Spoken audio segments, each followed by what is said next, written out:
Okay, hello friends. So today we have Elvis with us. He's having 12 years of total IT Hi, Sunan. experience and working as a Scrum Master from last 2 years, working with Capgemini. And today's questions are given by one of our WhatsApp group member, which Elvis will try to answer, give his thoughts and all. So thanks, Elvis, for your time and welcome to our session. Elvis? Thank you, Sunan. Yeah, okay. Yeah, my pleasure. Okay. So, Elvis, why don't you tell us about yourself and your role and responsibility as a Scrum Master specifically? Okay. So hi, Sunan, and hi, everyone. Uh, so I have around, I'm Elvis Matos, and I have around 12 years of experience in the IT industry. So my initial first 10 years of experience has been mostly in the QA side, where I've been a QA, then a QA lead, and then I've taken a transition. So from past 2 years, now I've been working as a Scrum Master with Capgemini. Uh, so yeah, that's it. So like in the learning phase, in the growing phase, and knowing more about Scrum and Agile from last 2 years. Okay, thanks, Elvis. Okay. So, according to you, where do you suggest we should use Scrum, and when you would suggest that we should not using Scrum? If you can just give examples, it will be great.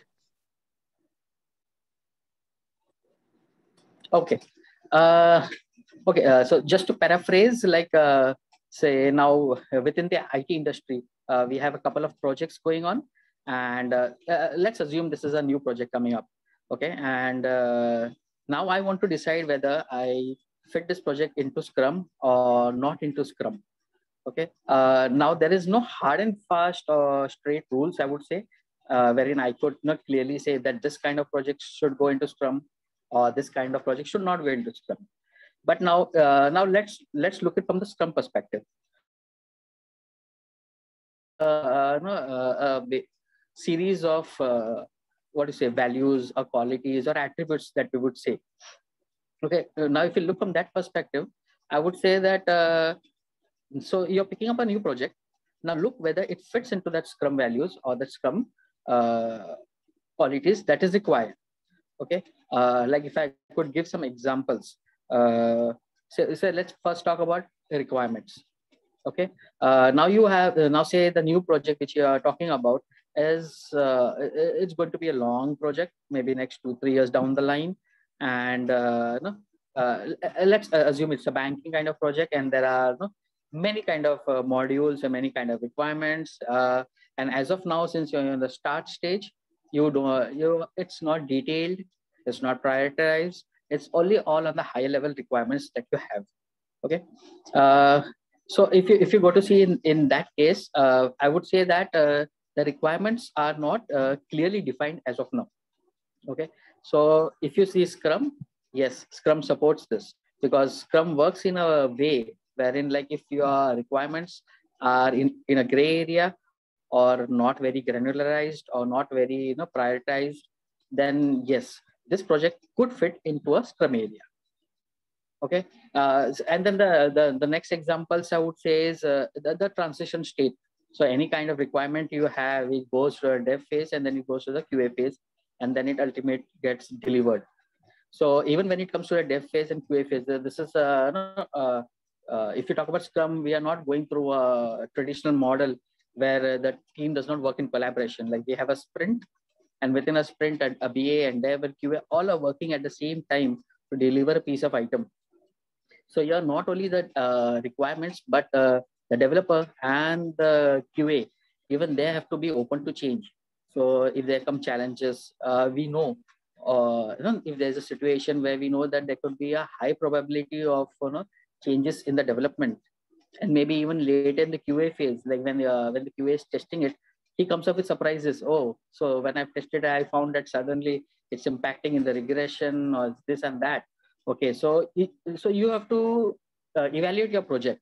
You see that there's a high probability in requirement, in dev phase, in QA phase. Then yes, this project would more certain fit into the Scrum framework. So it is highly suggestible that you go for Scrum for such a kind of project. Another point I would make is about the product owner. So we know the traditional projects, how they work. We have the stakeholders, they give the high level requirements, and then you meet them only in your, what do you say, all your scheduled meetings and so, and they are not involved with the team so closely.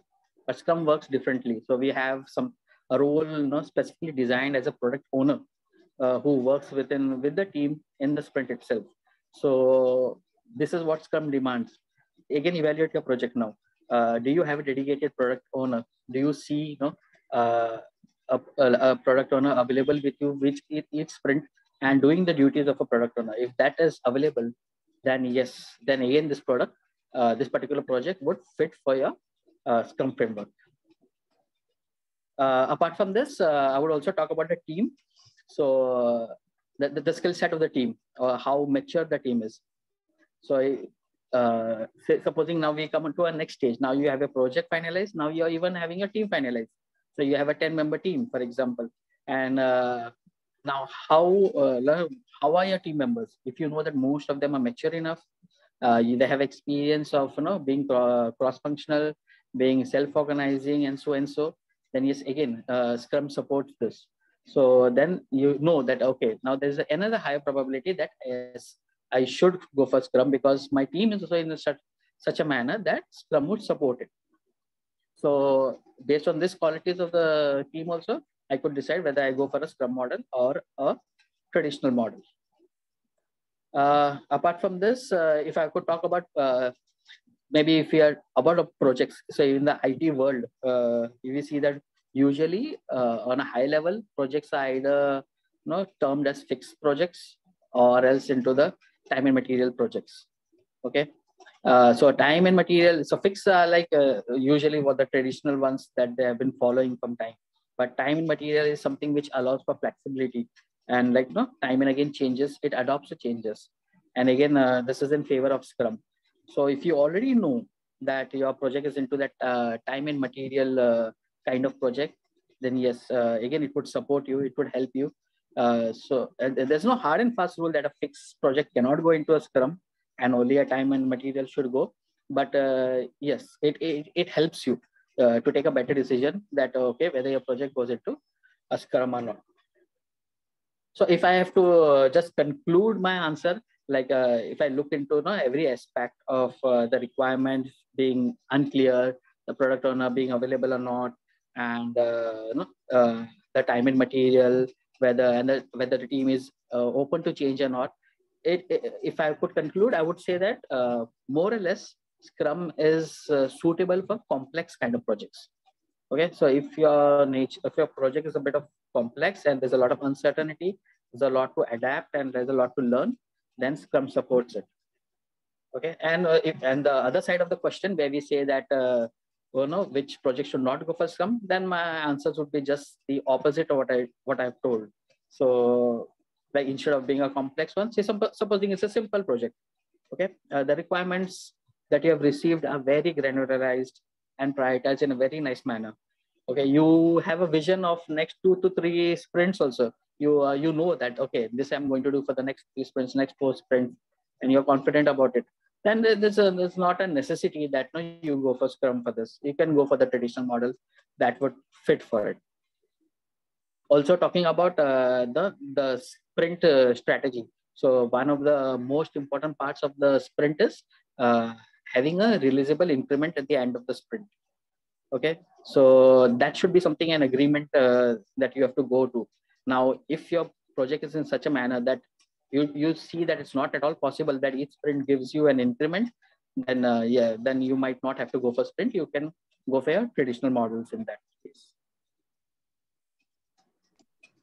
Okay, great. Nicely explained, Alvis. Thank you. Okay, let's move on to the next question. So, how are you going to measure a success of a Scrum Master, according to you? Okay. So success of a Scrum Master. So this is a very tricky question because it's not that straightforward. Like from my past experience, or from the other Scrum Master that I've met, there is never a direct metric, or a direct way of saying that a Scrum Master is a good one or a better one or the best one. Okay, I can reason out that to you. So the simple agenda is like the Scrum works in a way, collaborative work. Okay, it's a collaborative work of the Scrum Master, the product owner, and the dev team together. Okay, so now even if my team is doing very good, my project is doing success, we are delivering everything on time and all, you can never say no, with full confidence that the Scrum Master is doing a good work. It could be possible that no, the dev team is so good that whether you place this Scrum Master or another Scrum Master, you might still deliver and you might still have success. So there is no hard and fast rule to mention on this. Okay, in fact, like if I have to go ahead on this, then I see that no, it's more of unfortunate scenario. But then it happens that only when the Scrum Master leaves the project, that is when you might realize how good or how bad that Scrum Master is. Because the moment you put in a new Scrum Master in a team, okay, then you will get to know, okay, all of a sudden you see a lot of improvements happening, or all of a sudden you see the team is completely collapsing. So then you will, okay, you get an idea, yes, okay, this was how my previous Scrum Master was. Because the moment I've changed my Scrum Master, now I see changes happening, whether in the positive or in the negative direction. So this is more of practical things that I can talk about, that I have self-experienced or I've seen with other Scrum Masters. But however, just to like if you have to actually talk about success, I'm not sure how good it would work, because I have a theoretical knowledge on this. Like I've read it somewhere long back, that there is something called as a Scrum Culture Index. Okay, now at least I've not seen that in my organization, but there could be some organizations doing this, and it's based on simple Scrum values, or the Scrum attributes that we hold. So some just a basic metric, for example, maybe like same it could be done every quarter or every half yearly, and we could send around like a feedback link to the team asking to give your feedback. Okay, and say supposing there could be 10 to 20 pointers on that. The pointers could be something like, do you see your team adopting to change? And then you have a rating 1 to 10. Do you see a releasable increment each sprint? Again, you give your ratings. Do you see an action taking place each retrospective?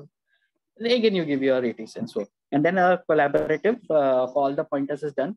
And that way you would know, okay, yes, now supposing you're getting a 9 out of 10 or a 10 out of 10 in most of it, then you know that your team is more or less good. It's into the Scrum framework, following it nicely, and things are going smooth. It would still not entirely say that the Scrum Master is doing a great work, because again, this is collaborative work of Scrum Master, dev team, and product owner together, following the Scrum values and getting it done. Yes, Sunil.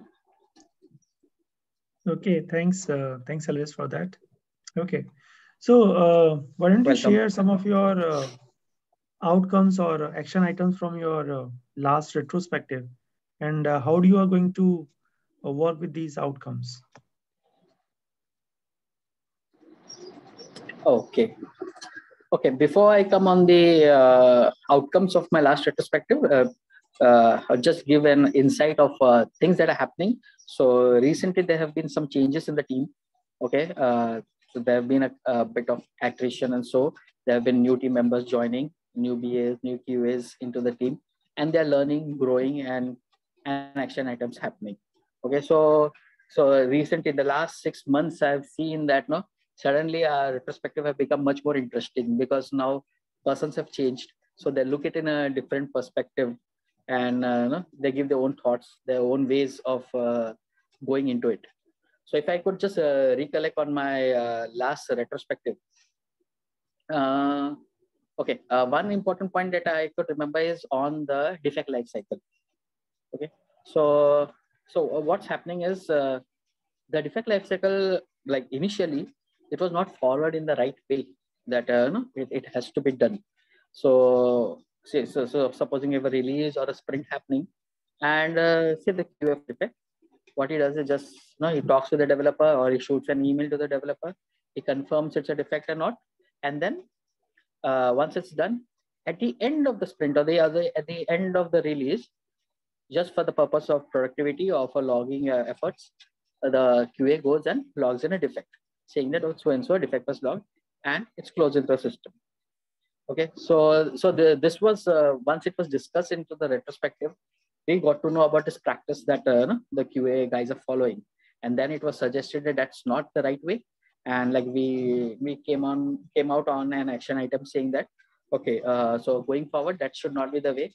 We have to follow the defect lifecycle entirely. So it comes from the QA. Once he gets a confirmation that yes, this is a defect, he has to raise in the system, assign it to the dev. The dev has to fix it, mention his comments, and then retest by the development. This entirely should be seen into a defect, and it should not be just for the purpose of logging in your defects that you're doing this thing. So this was one of action item that we had covered in a last retrospective. Apart from this, yes, there was one of the technical issues into the system. So, like we work in a time-bound manner, and each sprint we have to deliver things. And say something goes down or something does not work, it affects in a way a lot. So this was again one of the challenges raised by one of the QA member. So what happens is, so we have the system of Unix autosys jobs, which runs in the system. And time and again, as the jobs run, they create files and extracts and so on. And at times, due to the huge file size, the system space gets full. And now what happens is, when the system space gets full, then they cannot further run any jobs. The only way out is go manually, go and deleting these files, making a good amount of space available, and then only then they can go about with the QA jobs. So there happens to be maybe 1 hour or 2 hour of time wherein they lose it because they're doing some kind of manual work right now.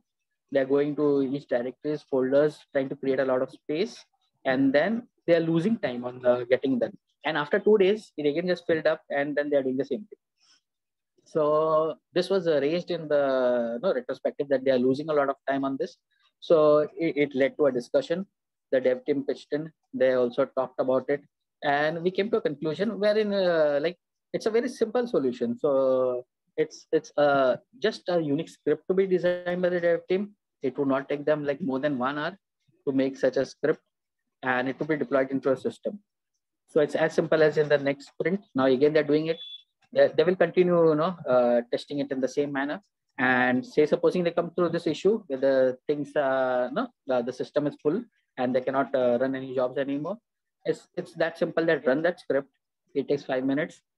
It would like it's also designed in a way that it supports the system. So we usually require the latest files and not the old ones. So it would run in a way that we would have the last 7 days files still in the system, and the previous 1 month, 2 month old system files, they would be auto deleted by that script. So again, now this is saving us time for the future. So yeah, this was a very good one which was raised, and like sometimes it happens. This is how retrospective is helping us. Like it's instead of taking 1-2 hours of your time every second day, now they just run a script, solve it in 5 minutes, and continue with their work. So one of the important action items which we recorded in last retrospective. Okay, thanks, Alvil, for this detailed explanation. Okay, so this one is a little scenario based. So let's assume that you are a Scrum Master of one team, and in your retro, your team is not speaking up about ongoing challenges. You know that there are challenges. Few things are not fine in your team. So how are you going to help or encourage in your team to express their opinions and come out, shout loud? What are you going to do about this kind of situation, Elvis? Okay. Okay, this is a very practical question because time and again we see this happening in Scrum teams. No? Maybe it happens at initial stages. Yes, people do speak up, but then as and when you gradually move on, this is a situation many times seen that no, yeah, either the team itself is completely not speaking, or no, a few of them are not speaking. So you have to get them speaking so that no, this you so that you move in the right direction with the right outcomes and the actions. So now there are two sides of this question. Okay, one is to know why they are not speaking, and then once you know why they are not speaking, then what are your actions on that, or how do you go about it? Okay, so the best way is, say, if it's your team itself, maybe you could have a team meeting, or if there are few members, you could just have one-on-one with a few members and talk to them. Okay, now you will have to find out for challenges. If for sure everyone has some of the other challenges that's happening in the system or happening within the project, and identify what are those challenges, and then look for a solution. Okay, there could be, see, some of them could be very simple ones, like for example, say time zones, right? You are scheduling your meetings in the morning, but the people working in different times. So for some of them it does not fit. So they be very, some of them have finished their day just now, and they are not very open to talk right now. They are already exhausted, and so you might have to think in that manner. Okay, maybe we might have to adjust a time zone. It could also be based on past experience. Okay, so maybe you would have seen in your last retrospectives how things are going on. uh, Say some member had some action item to do, or had something speaking on, but somehow it did not go in the way that particular team member wanted, and he's now not happy with things. Like, he is seeing that even though I'm speaking and I'm telling my viewpoint on this, but I don't see any action taking place. And then he says once, he says twice, and then he completely gives up. He says it's meaningless. I just say, and then the management or a scrum master or product owner gives some of the other vague reasons, and he says this is not possible, and then it just bounces back. So then the person he doesn't feel like speaking time and again. So find out, is this one of the past experience of his which is leading to the situation to which is not talking. And another one is like, this is a very interesting one wherein most scrum masters talk about retrospective going boring. Okay, so it happens that you follow a traditional pattern. Okay, now people, when they're new, okay, they're excited, they talk a lot. As and when things move ahead, they already have a judgment in the mind. Okay, first he's going to talk about this, then he's going to tell me to do something on my sticky notes, then he's going to tell me to explain, and then he's going to fill the Excel sheet. Okay, that's done. So there's nothing exciting, there's nothing happening, and then he goes into that boring mode. So that is also has to be thought into. I've actually discussed with some of my scrum master mates on this.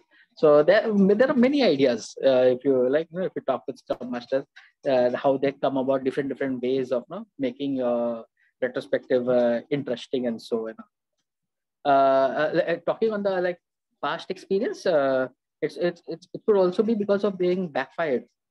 Okay, like I had one of those situations in my team, wherein one of the members was raising a lot of concerns. Okay, this particular section, like the BAs are not doing up to mark. The requirement should have been in this way.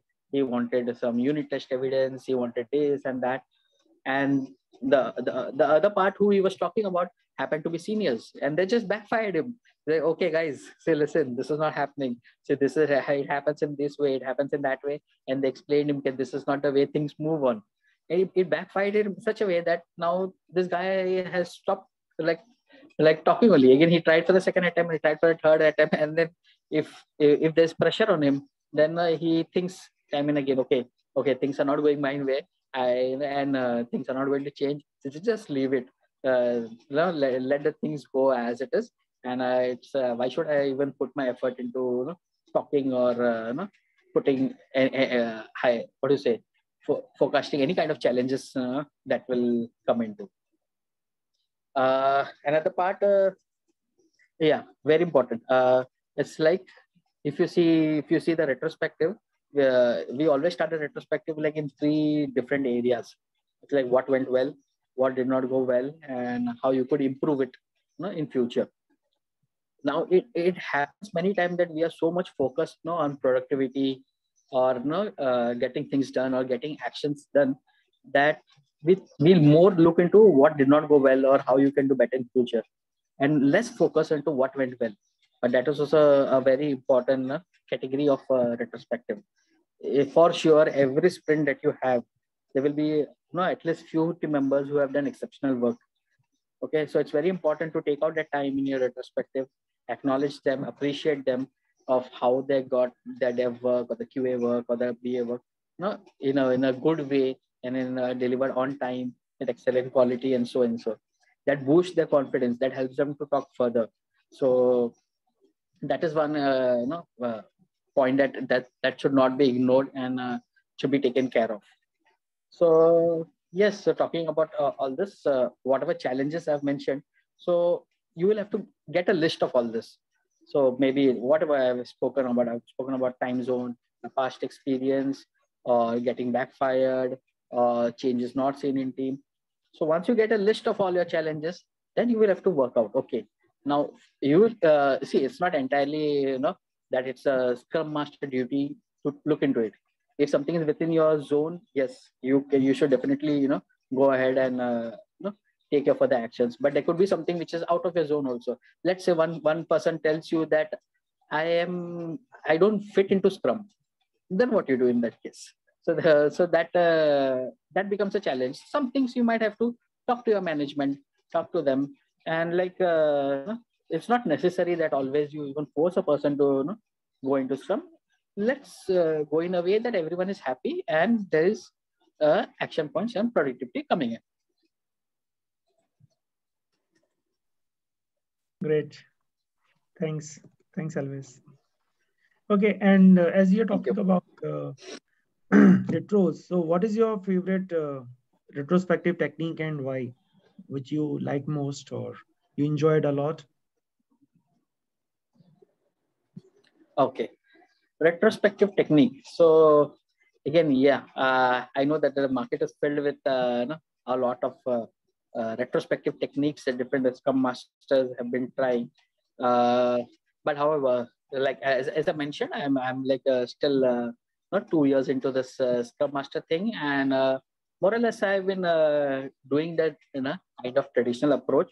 It's called the heartbeat retrospective.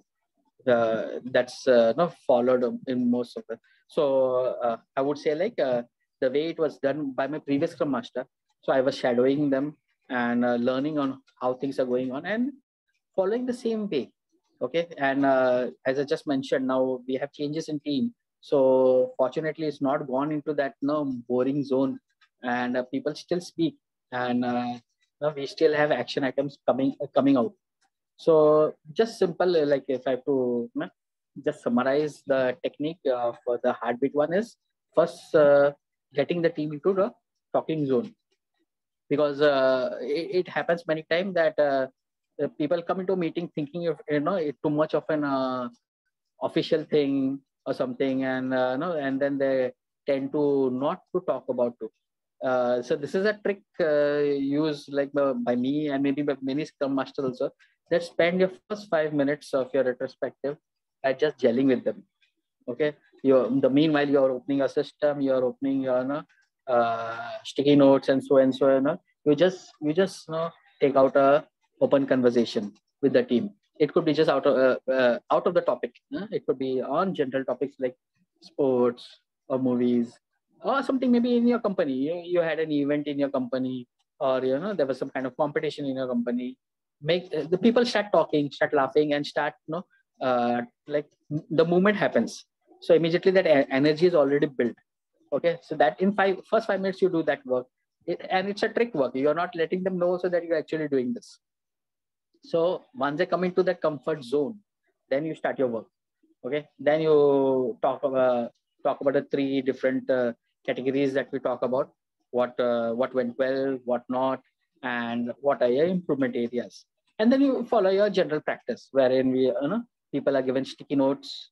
They write onto them, they put it on the board, give each one a minute or so to talk about it and all. And then you have a list of action items. Then further, you have to see whether the action items is within your zone or not, whether you can pick it up or not, and then prioritize it. And once you have prioritized, then you can put it into an action items, and you can have an assignee and an end date on that.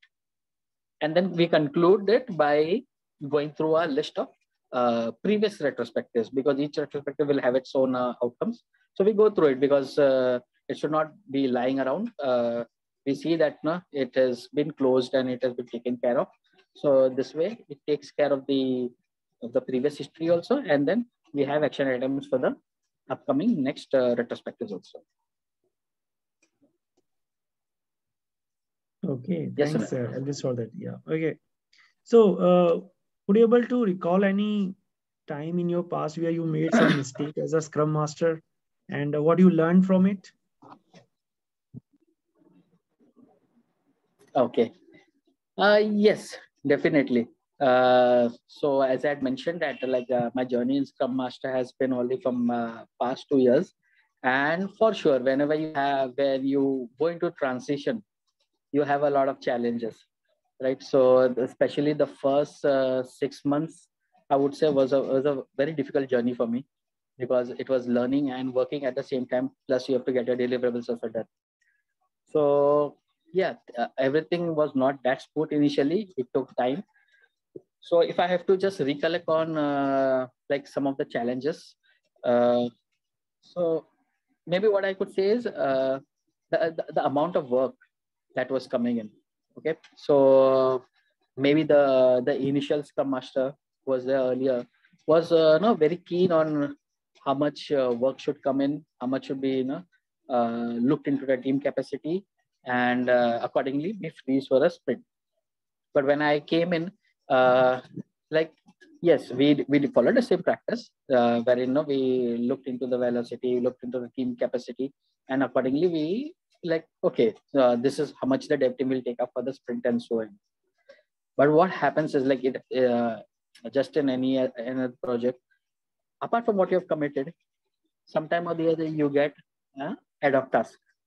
Maybe it could be from your own team, it could be from an external team, and so and so on.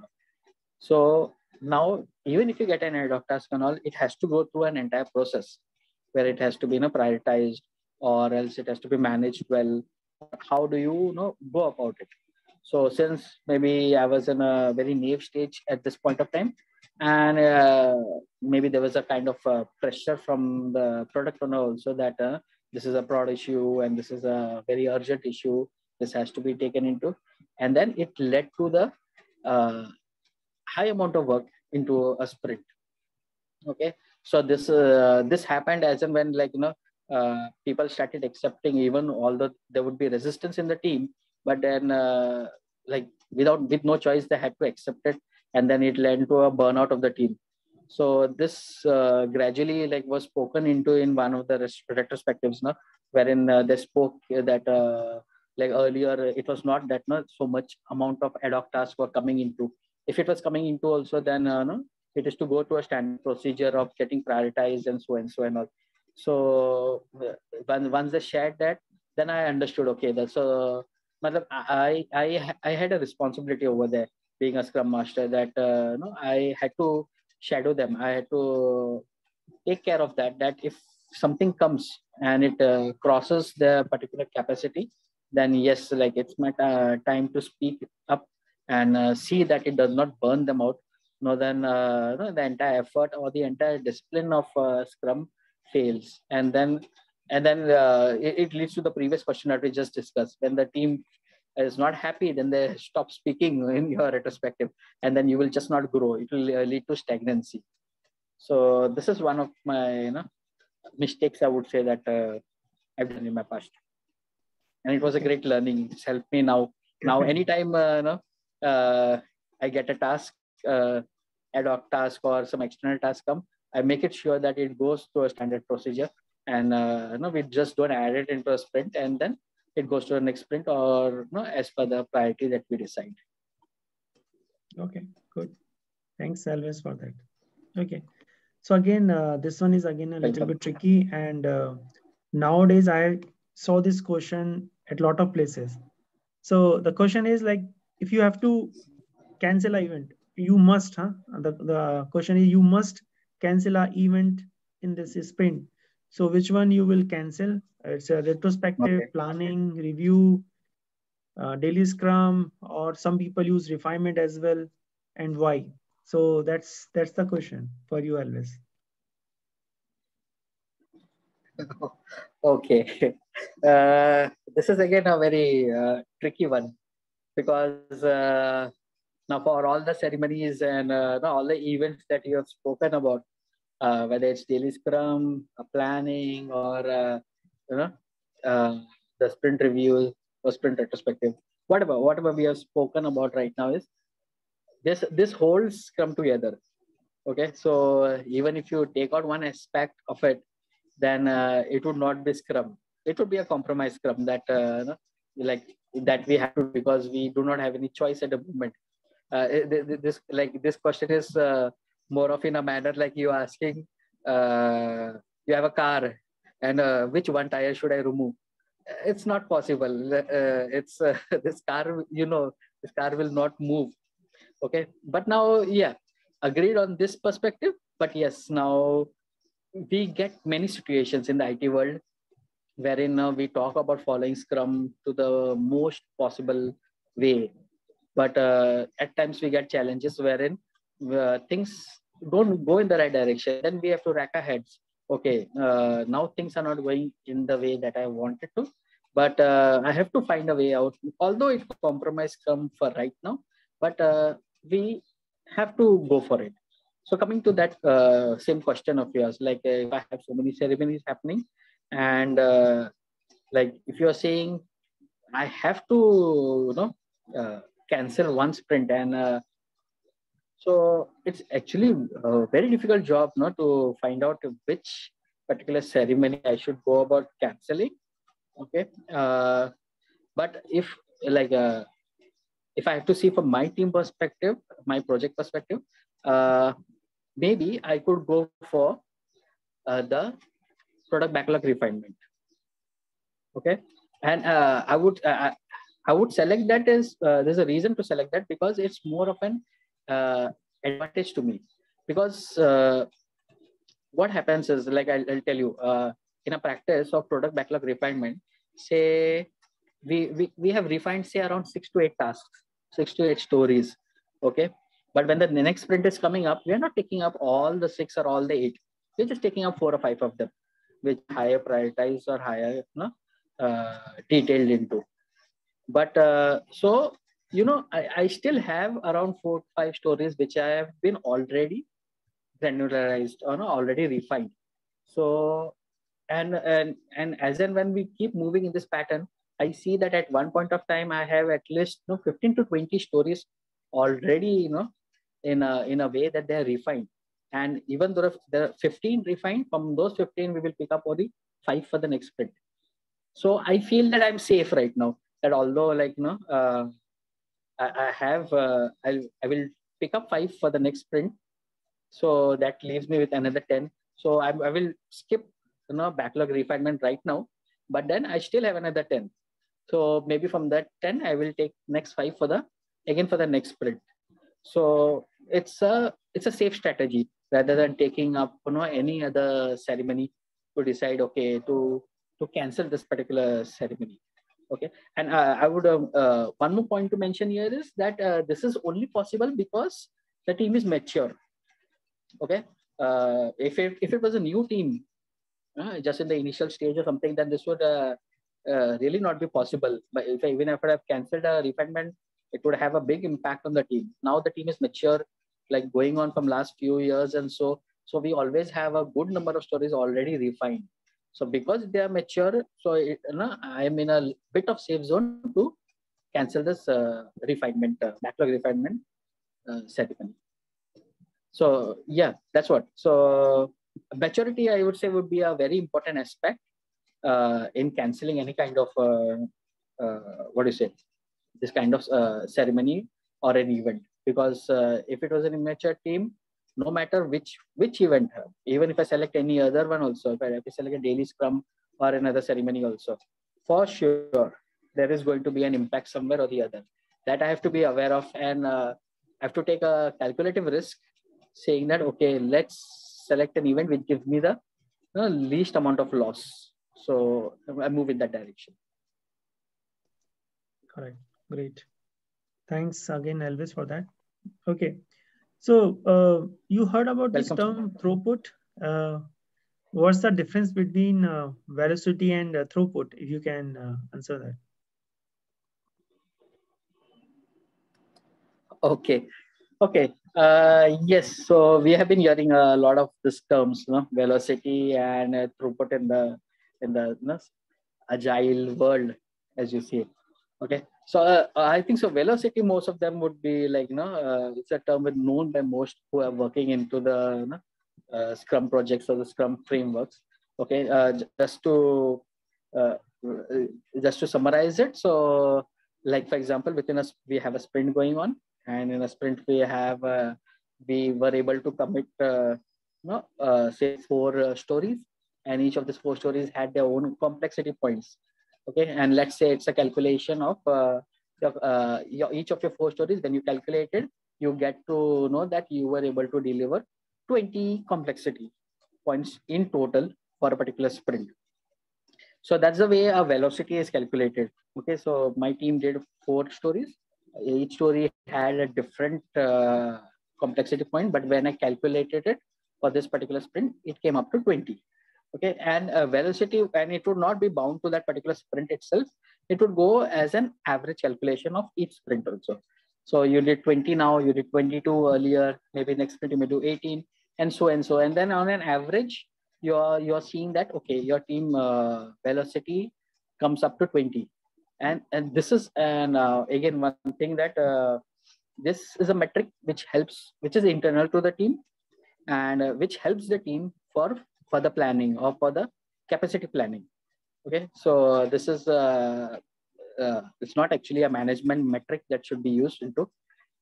This velocity will help the team know, okay, now we know that our capacity is 20. You're doing a sprint planning for the next sprint.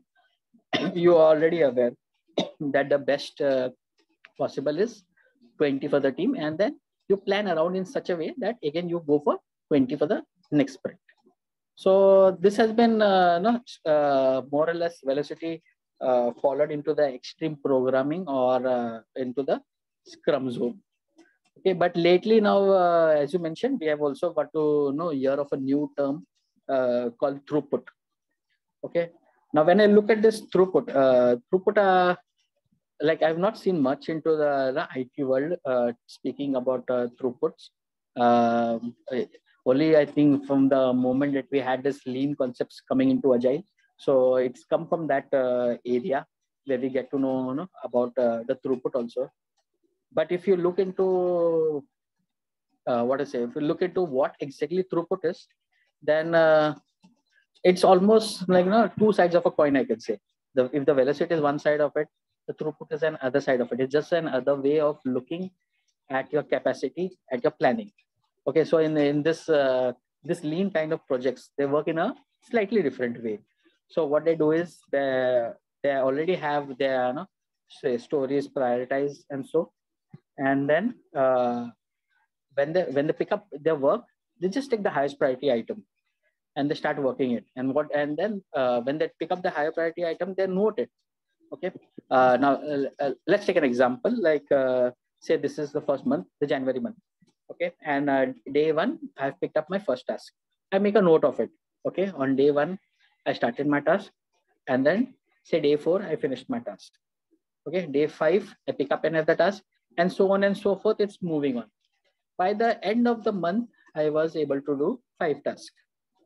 Okay, and each of this had a different day. Say one of them had 3 days, one of them had 5 days, and so and so. And I was able to do. At the end of the time, I have 5 stories I was able to complete in a month. Okay, so so this is the throughput calculation. So throughput calculation would say that my capacity is 5 stories a month. So that now again, this is a metric which is helping the team so that they know that the capacity comes on an average of around 5 stories a month, and accordingly they can plan for the next month where they know in advance. It will help for future planning where they know how many to pick up for the upcoming iterations that they will have. So you see, these are just two different terms used in two different frameworks of Agile, but more or less same, like two sides of a coin, talking about team capacity and how to plan for future. Great explanation, Alice. Thanks for that. Okay. So next one is again most asked question. Most of the interview will get this question, and the question is, let's assume one of your team member is not very productive. So what you will going to do about it, and how you are going to maybe motivate him or bring him back to the track? Okay. Yeah, this is a very challenging situation.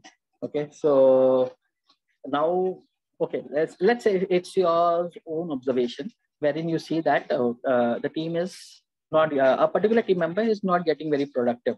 Okay, and now you have observed this, and then you have to action it because you know it's affecting the team on a broader scale. Okay, so you will definitely have some observations where you have seen, you know, areas where he's lacking or things are not going good. The best approach you could do as a Scrum Master is have a one-on-one with the team member. Okay, now see, there's a very fine line of difference because the term of Scrum Master and a project manager, you have to understand that there's a difference between both. Yeah, when you talk to the person, it has to be more in a helping manner, a friendly manner. The tone has to be in that such that he is open to you and is ready to tell you about his challenges, and he's also willing to change. Okay, you will have to figure out whether he's willing to change or not. Also, that you have to find out. So let's have a one-on-one with the team member. Okay, you will have to you could tell him about your observations. You tell him that okay, I've seen so and so that maybe you're not available most of the times, or you commit for like 2 days, but you end up giving 4 days, so and so, and you can tell. So and you can see in a way that it's not complaining, it's not being judgmental about him, but you would like to know why is this happening. Now, is this something troubling him? Does he have a challenge or something that he can open up, and then we can work together on getting it solved. Let him have that confidence, that yes, we are on his side, and we are trying to groom him. We are going to help him in this journey. Once he gets his confidence, yes, for sure he will speak up. Okay, and he will tell you about your challenges. Now, challenges could be multiple, what I just spoke earlier, regarding the retrospectives. He could say about his past experience. He could talk about his technical skills. He could talk about issues with management, issues with peers, issues with comfortable being at Scrum or not. He could talk about all of this and all. So then you will have to analyze. You have to take a call. Okay, if it's something which is within your scope, or you could do something about it, you can always action. Let's say it's about technical issues. It's not that sound in technical. You could arrange for trainings. You could have a mentor for him. You could do something about it. And something which is out of a scope, you could even talk to your manager. Okay, you these things are there. The concerns this person is raising. Can something be done about it? And like how I mentioned about the last point, it's some persons have been last 10-20 years into this traditional model, and they are just not willing to change. And you could give your effort saying that what are the benefits of Scrum and what are this, but it's not necessary that everyone works in Scrum, right? If the person is happy working in a traditional model, it's best suited for him. He will be more productive over there. He will do a better job over there. So let him. At times, it could also be that it's okay to move on rather than being in a team where you are where you're not productive or you're not giving your best. If your aspirations are in such a project where you want to grow with a traditional model, it's fine. So you could at least you got to know about the trouble points in the in your project. And now you have a list of action items. It's totally up to the Scrum Master now. So how he would go, things he can take into his bucket, things you want to take management into, or some kind of action point which will help the particular team member. Yes, okay, this will help me. This is a, like say it's a training program. In next 3 months, it would increase his confidence. He would have much more, much more technical skills, and yeah, all the issues would get resolved. So he can work in that manner and get the issues resolved. Great, Alice. Thanks for that. Okay, so here the last one and the easiest one. So, what was the last book which you have read about Agile? Okay. First thing I would say that among all the questions that you've asked, this seems to be the most simplest one. But for a person like me, it's the most difficult one. The reason being is that I'm not into books at all. I'm not very keen into reading books, not even the general books that we read, any kind of story books, or that I'm very, very, very distant from books. So yeah, this is a bit of difficult for me to answer. Yes, but when we talk about Scrum or Agile, then yes, we everyone needs some kind of assistance or some kind of help. Okay, so I have this Scrum guides that I refer to, or YouTube tutorials wherein I refer, which helps me in my learning and my growth of my Scrum knowledge or the Agile knowledge also, which I go through in a very regular manner on weekends and so on. Okay, but still, if you like actually want a book, then I am not sure whether it would fall into the category of book or not. But I follow the Scrum guide a lot. Okay, so I have this Scrum guide by Ken Schwaber and Jeff Sutherland. Okay, so like in my initial days and even till date also, there are challenges. There are times where you have to refer back to what are the values, what are the ways the Scrum things are done. And the Scrum guide has helped me a lot. Like it has put things in a very, very proper manner, well defined, well explained, and yeah, it has been helpful. So that's one book or one guide I can say that I always look forward to in challenging times in this agile world.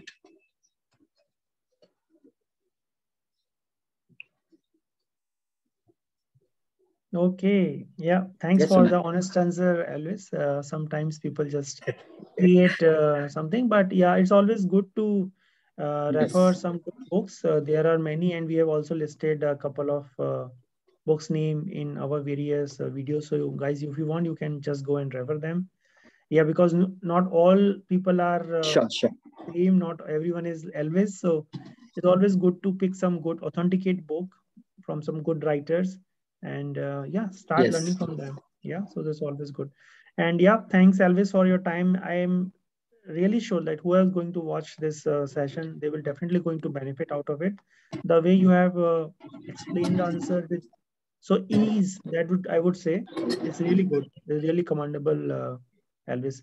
So again, thanks one more time, Elvis. Thanks.